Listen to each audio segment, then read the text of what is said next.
Bonsoir mesdames et messieurs, bienvenue dans cette édition dominicale sur Numérica TV. Les titres d'abord.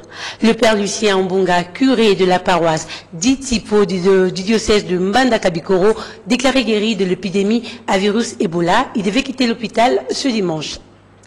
La deuxième partie de ce journal sera consacrée à la revue des événements qui ont marqué la semaine finissante. Merci de votre fidélité et vous avez raison.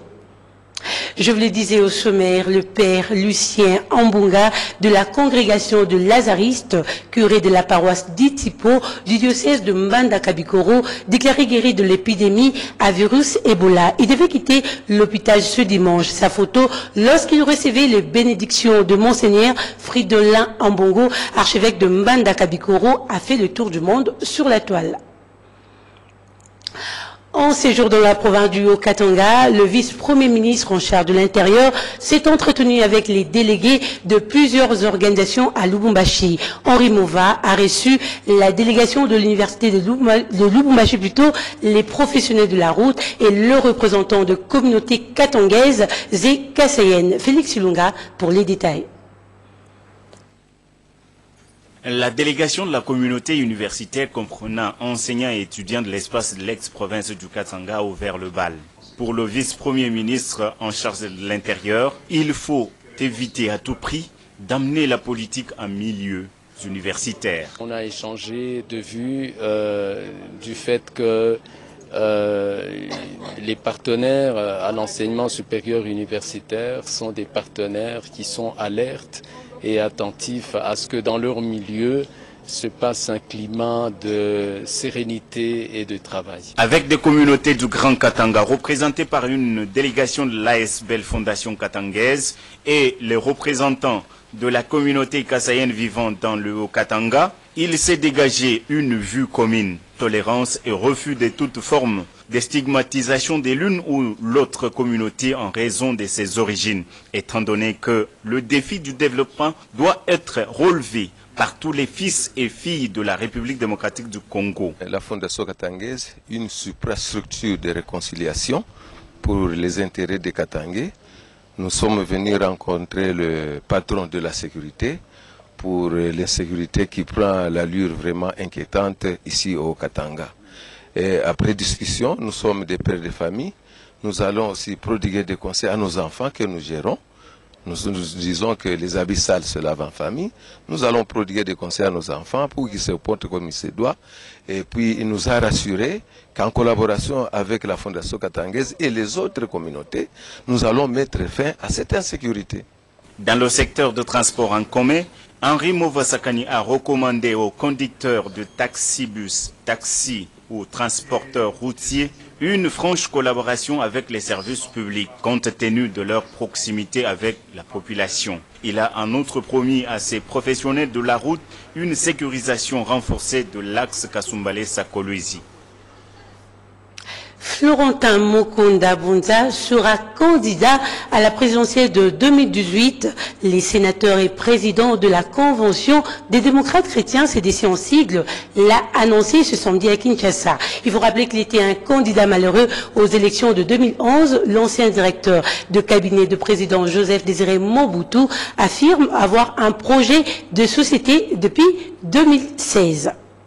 Et en marge de la célébration du 55e anniversaire de l'Union africaine, le Centre international de recherche en intégration africaine en collaboration avec la faculté de droit de l'Université de Kinshasa a organisé une journée de réflexion sous le thème « L'irréversibilité du système d'intégration et la Cour pénale internationale en Afrique ». On écoute les organisateurs au micro d'Emani Tango. À l'occasion de cette journée, nous voulons démontrer que les orateurs de ce jour ont voulu démontrer que l'Afrique existe en tant qu'Afrique.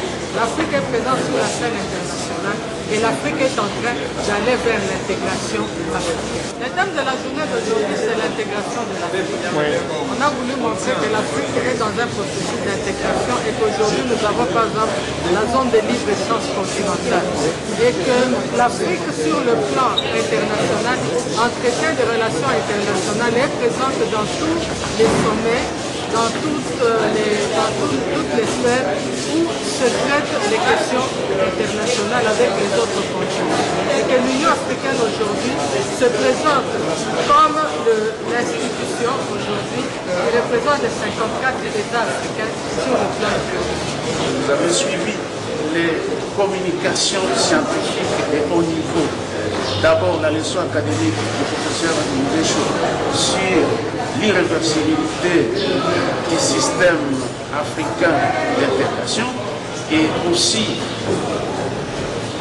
la communication du professeur Niabiru Mouenesonga, qui est aussi professeur émérite, sur l'Afrique et la Cour pénale internationale.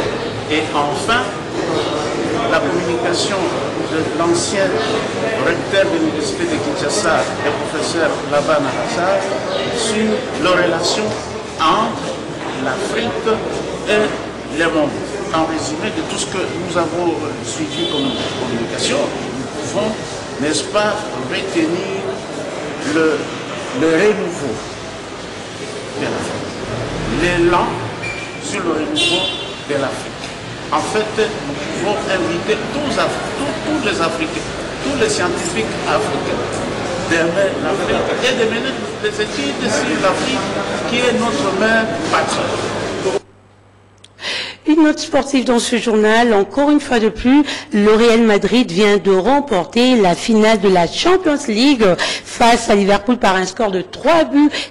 Il faut rappeler que tout a sombré à Liverpool après la sortie de l'Égyptien Mohamed Salah à la 24e minute suite à une blessure à son épaule gauche provoquée par Sergio Ramos, qui d'ailleurs n'a pas été sanctionné. Karim Benzema a ouvert le score à la 51e minute.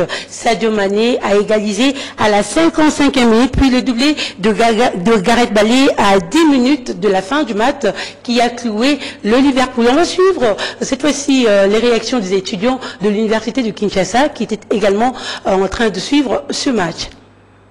Nous sommes ici au complexe sportif de l'Unikin. Aujourd'hui, c'était une grande activité. Nous avons organisé le lancement des activités sportives de l'université de Kinshasa.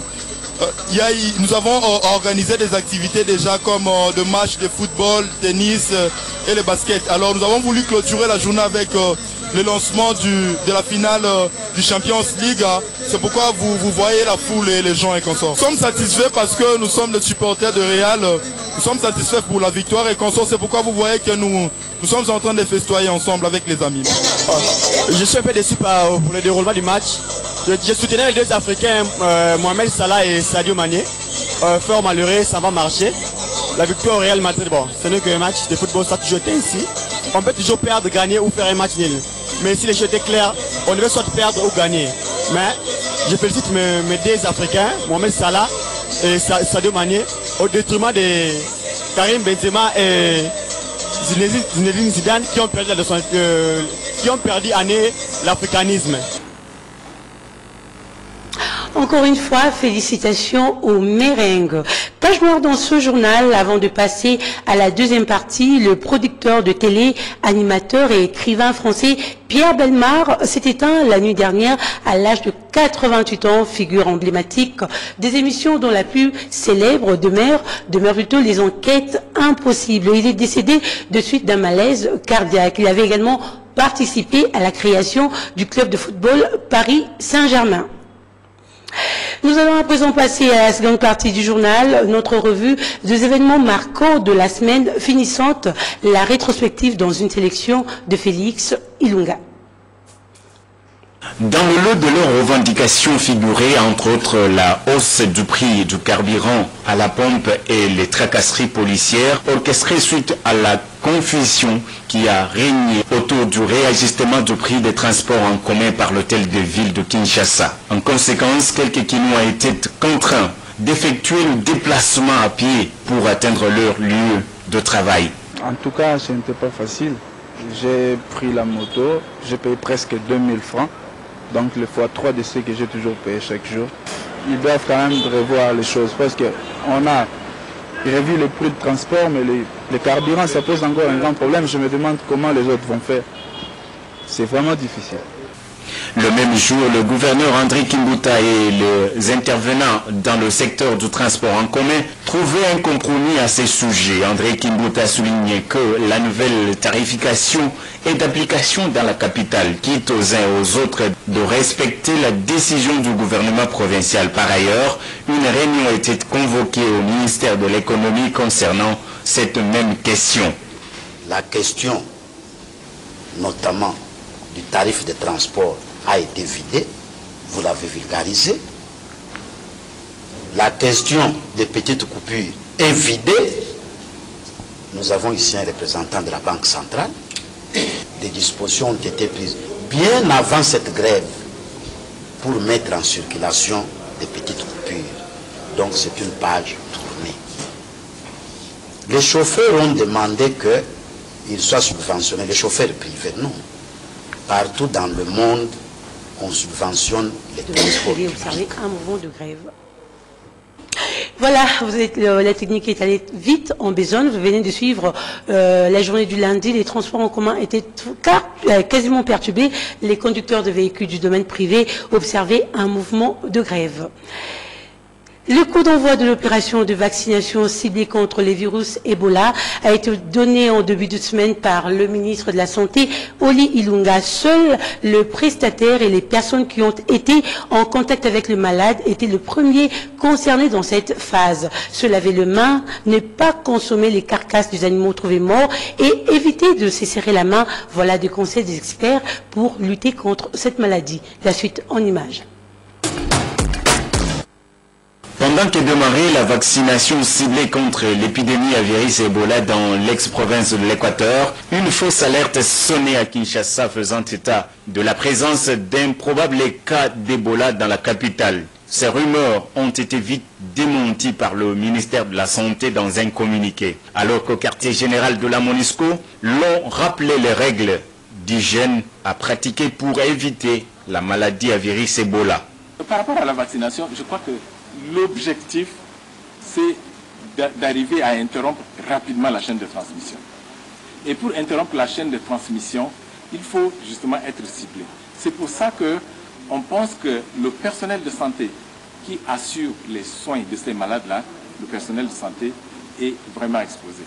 Vous conviendrez avec moi, l'épidémie dans la province de l'Équateur a fait déjà plusieurs victimes parmi le personnel de santé. Donc ça, c'est une raison. La deuxième raison concernant les contacts.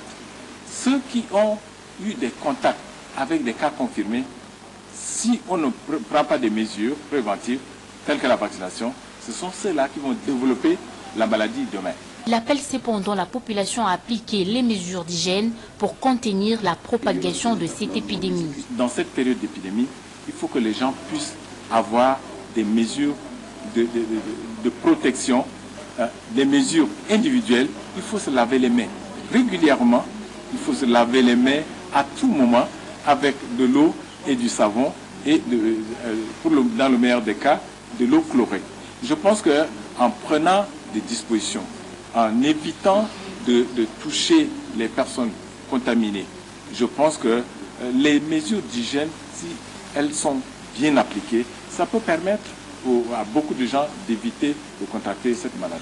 La maladie reste circonscrite dans la province de l'Équateur où le gouvernement congolais et ses partenaires s'emploient activement à endiguer l'épidémie. Et le vice-premier ministre en charge de l'Intérieur était interpellé à l'Assemblée nationale ce mercredi. Henri Mova répondait à une question orale avec débat du député Fidel Babala sur le financement des partis politiques en RDC. La suite en images.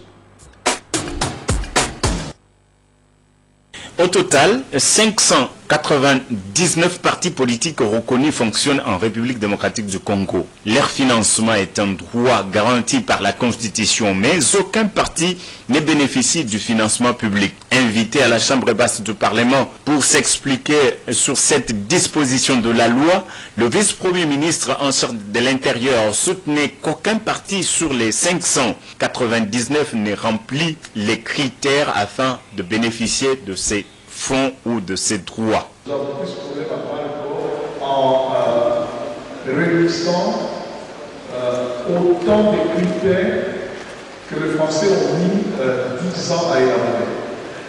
Nous, en une fois, nous avons mis des préalables tels qu'aujourd'hui, aucun parti politique congolais ne les réunit, ne les remplit pour pouvoir bénéficier du financement public. Parce que ces critères sont cumulatifs et non alternatifs. Mais le député national Jean-Claude Vouemba accuse le gouvernement de bloquer la machine du financement afin de ne pas permettre aux partis politiques de fonctionner normalement. Nous, de l'opposition radicale, nous estimons que c'est le gouvernement qui ne veut pas que les partis politiques puissent avoir le moyen de faire leur politique, de faire leur campagne. L'auteur de la question orale avec débat, le député MLC Fidel Babala, entendait formuler quelques recommandations à déposer au bureau de l'Assemblée nationale dans les jours à venir sur le financement de partis politiques en République démocratique du Congo. La conférence épiscopale nationale du Congo tenait une conférence de presse jeudi à Kinshasa. La SENCO louait les déclarations de la CENI ainsi que du gouvernement rassurant l'organisation des élections générales le 23 décembre 2018. Reportage.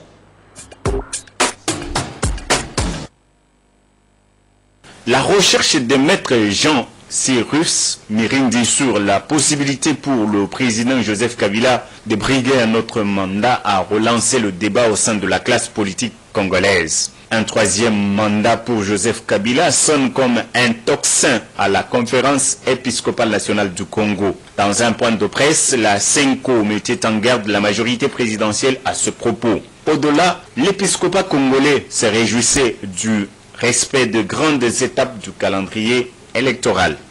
La conférence épiscopale nationale du Congo, SENCO, se réjouit du respect jusque-là des grandes étapes du calendrier électoral et des déclarations de la CENI et du gouvernement rassurant la tenue de 3 scrutins présidentiels, législatifs national et provincial, le 23 décembre 2018. En même temps, elle est très préoccupée par l'inertie dans la mise en œuvre de certaines dispositions de l'accord du 31 décembre 2016, considérées comme des préalables nécessaires à la bonne organisation de ces élections. Dans la perspective d'élections apaisées, crédibles et inclusives, la levée du décret interdisant les manifestations publiques est une nécessité majeure pour rassurer toutes les parties prenantes d'un climat favorable à la préparation des scrutins. La liste des partis et regroupements politiques publiée dans le journal officiel le vendredi 11 mai 2018 viole quelques dispositions pertinentes de l'accord global et inclusif du Centre interdiocésain de Kinshasa, notamment les points 4 et 9 du chapitre 5, où les parties prenantes interdisent au ministre de l'Intérieur d'arbitrer les conflits internes des partis politiques qui relèvent des cours des tribunaux et demandent que les formations politiques qui font l'objet de dédoublement soient rétablies dans leur situation d'avant le dédoublement. À ce sujet, une correction de la liste s'impose pour apaiser les partis et les regroupements lésés. Vendredi, le comité ad hoc du fichier électoral publiait les résultats de son travail. La mission de l'OIF, qui a piloté ses travaux, relevait les points forts et les points faibles du fichier électoral. Elle a formulé par ailleurs quelques recommandations pour l'améliorer avant la tenue des élections de décembre 2018. Reportage. Du 7 au 25 mai, les experts de l'Organisation internationale de la francophonie, de la CENI, de la majorité présidentielle, de l'opposition, de la société civile ainsi que de partenaires internationaux auditaient le fichier électoral de la CENI. Les résultats du comité ad hoc ont été rendus publics vendredi. D'après ce rapport, le fichier électoral de la CENI est inclusif, exhaustif et actualisé, mais perfectible, nécessitant ainsi des améliorations. Ce fichier présente environ 16,6% des électeurs sans empreinte. Je vous l'ai dit, nous avons suffisamment discuté sur ce point. Mais si jamais on devrait passer au vote, c'est sûr et certain que ceux qui voudraient que les investigations soient encore approfondies et non la radiation, mais seraient beaucoup plus nombreux aussi. Il faut tenir compte de cette majorité. Nous n'avons pas dit qu'il faut laisser le problème comme tel. Nous avons, dans la recommandation, exigé que la CENI mène des investigations beaucoup plus approfondies et surtout pour identifier les motifs réels de l'absence d'empreinte. Et c'est ça qui est important. Malheureusement, nous avons mené une étude sous l'angle géographique et nous avons vu que c'est des électeurs qui sont répartis sur l'ensemble du territoire national. Sous l'angle technique, nous avons été bloqués par le fait que le motif de l'absence d'empreinte n'est marqué nulle part. Sous l'angle juridique, il y a une disposition de la loi qui permet de prendre les électeurs sans empreinte. Voilà ce qui nous a surtout bloqués. Sinon, de façon systématique, on allait peut-être demander la radiation. Mais avant la radiation, il faut vraiment que la CENI approfondisse les investigations, surtout pour identifier les motifs réels de l'absence des empreintes digitales. 16,16 d'enrôlés sans empreinte, 5 millions de doublons radiés ainsi que les reliquats des cartes non retournées à la CENI, tout cela présenterait 25%. Une frange de l'opposition suppose que la CENI a fait son travail bâclé. Le Premier ministre tenait un meeting samedi à la foire internationale de Kinshasa. Bruno Tshibala a abordé plusieurs questions dont le dédoublement de l'Union pour la démocratie et le progrès social. Par ailleurs, il appelait ses partisans à considérer la machine à voter comme moyen de rationalisation des votes. Bruno Tshibala s'exprimait au micro de Félix Lunga et Jérès Chimanga.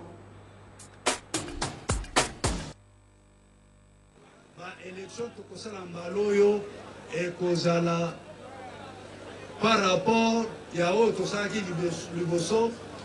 comme les jours et la nuit. Donc, élection, il y a Kitoko, élection, il y a Boigna.